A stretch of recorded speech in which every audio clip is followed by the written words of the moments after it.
పేదోళ్ళు current bus కిరాయి తీసుకుంటున్నా ఇవ్వాలన్న కేసీఆర్ కు 500 సిలిండర్ ఇవ్వాలి 200 యూనిట్లకు ఉచితంగా జీరో బిల్ ఆలోచనలు వచ్చిందా కేసీఆర్ కు? మోడీ కేసీఆర్ ఉన్నోనికి దోషపెట్టింది తప్ప పేదోనికి ఉపాధి అని ఇందిరమ్మ ఇల్లు 5 లక్షలు పెట్టి ఇల్లు కట్టబోదు.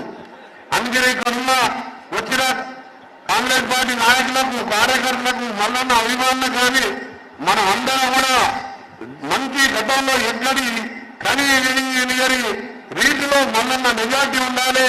మీ అందరూ కూడా మరొకసారి చేతులెత్తి దండం పెడుతూ మల్లన్న లాంటి యువకుడు ఇవాళ ప్రజల కోసం పోరాటం చేసి తన జీవితాన్ని జైల్లో సగం బయట కొట్లాడడం ఉన్న 1.5 కోటి ఆస్తి రాజించిన మా రాజారత్న మా తమ్ముడు రఘురాజు వచ్చింది.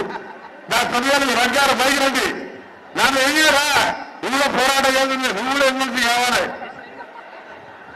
అందుకనే మీ అందరికీ చెప్తున్నా నేను కూడా ఆ రోజు తెలంగాణ కోసం మంత్రి పదవి రాజీనామా చేసి మా పిల్లలు చచ్చిపోతున్నారు మా తెలంగాణ బిడ్డ నల్గొండ బిడ్డ శ్రీకాంతాచారి ఈ దొంగ నాటకాల కోసం చనిపోయిందని చెప్పి మంత్రి పదవి వదిలిపెట్టిన వాడిని ఇలాంటి వాళ్ళంటే నాకు ఎంతో ఇష్టం. తప్పకుండా నేను కూడా మనమందరం వారి కోసం కష్టపడి ఎంపిద్దామని తెలియజేసుకుంటూ నామినేషన్ టైం అయింది కాబట్టి ఇంకా ఎన్నికల ప్రచారం ఉందని 13వ తారీఖు ఇక్కడ రవీరారెడ్డి అని అక్కడ మన చాలా కిలోమీటర్లు 2 నల్గొండ జిల్లా కాంగ్రెస్ కంచుకోట పెద్ద మెజార్టీతో వాళ్ళిద్దరూ కూడా గెలిపియాలని చేతులెత్తి నమస్కరిస్తూ సెలవు తీసుకుంటున్నా.